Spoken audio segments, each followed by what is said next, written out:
British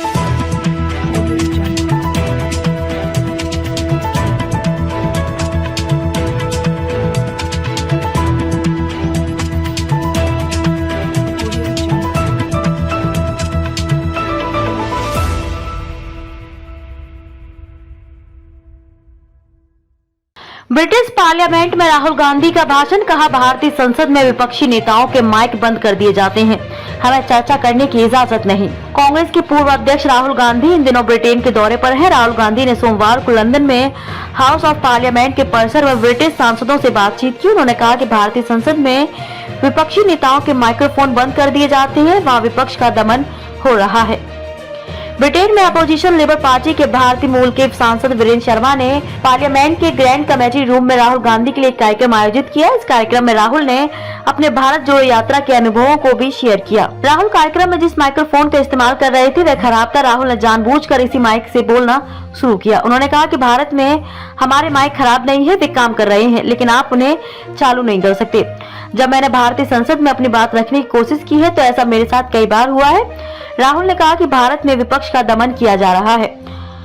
कार्यक्रम में राहुल ने नोटबंदी का भी जिक्र किया। उन्होंने कहा कि भारत में नोटबंदी एक विनाशकारी फाइनेंशियल डिसीजन था, लेकिन हमें इस पर चर्चा करने की इजाजत नहीं थी। यहाँ तक कि हमें जीएसटी पर भी चर्चा करनी नहीं दी जाती है। चीनी सैनिकों के भारतीय इलाके में प्रवेश करने के मामले में चर्चा करने की भी हमें अनुमति नहीं थी। ऐसे में हमें एक घुटन महसूस होती है। भारतीय लोकतंत्र कमजोर हुआ तो दुनिया कमजोर हो जाएगी। समारोह में राहुल गांधी ने कहा कि भारत में लोकतंत्र एक वैश्विक सार्वजनिक अच्छाई है। भारत काफी बड़ा है। अगर भारत में लोकतंत्र को कमजोर किया जाता है तो यह पूरी दुनिया में कमजोर हो जाता है। भारत का लोकतंत्र अमेरिका और यूरोप के आकार का 3 गुना है। अगर यह लोकतंत्र टूट जाता है तो यह पूरे विश्व में लोकतंत्र के लिए एक बड़ा झटका होगा।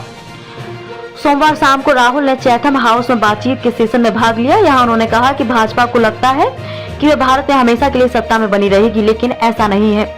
और ये कहना है कि कांग्रेस का अंत हो गया है तो ये बेतुका ख्याल है। भाजपा के 10 साल शासन से पहले कांग्रेस 10 साल सत्ता में रही है। अगर आप इसे ठीक से देखें तो आजादी से लेकर अब तक कांग्रेस पार्टी ने ज्यादा समय तक देश को संभाला है। राहुल ने राष्ट्रीय स्वयंसेवक संघ RSS को लेकर कहा, यह एक सीक्रेट सोसाइटी जैसी है जो फांसीवादी है। इस संस्था ने देश के तकरीबन सभी इंस्टीट्यूशंस पर कब्जा कर लिया है। बीजेपी इसी संस्था का हिस्सा है। उसका मकसद रहता है चुनाव का इस्तेमाल करके सत्ता में आना और फिर लोकतंत्र को दरकिनार कर देना। उन्होंने कहा कि मैं यह देखकर बहुत हैरान हूं कि RSS ने कैसे इतने संस्थानों पर कब्जा किया है।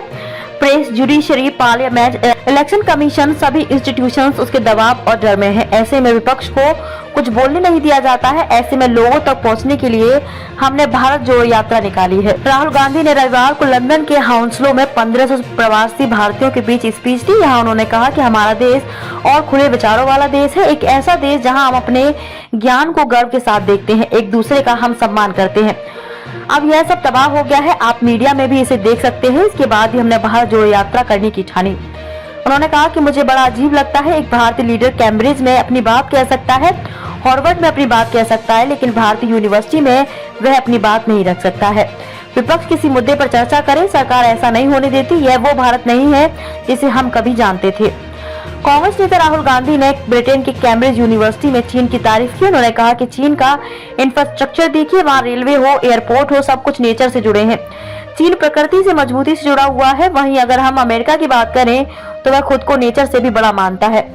यह बताने के लिए काफी है कि चीन को शांति पसंद है। वहाँ सरकार एक कॉर्पोरेशन की तरह काम करती है। राहुल के 7 दिन के ब्रिटेन दौरे की शुरुआत 1 मार्च से हुई। उन्होंने कैम्ब्रिज यूनिवर्सिटी में बिजनेस स्कूल के छात्रों को संबोधित किया था। राहुल ने कहा कि हम एक ऐसी दुनिया को बनते हुए नहीं देख सकते जो लोकतांत्रिक मूल्यों से जुड़ी हुई ना हो। इसलिए इस बारे में हमें नई सोच की जरूरत है। सुनने की कला बहुत पावरफुल होती है। दुनिया में लोकतांत्रिक माहौल को बढ़ावा देने के लिए नई सोच जरूरी है, लेकिन उसे थोपा ना जाए।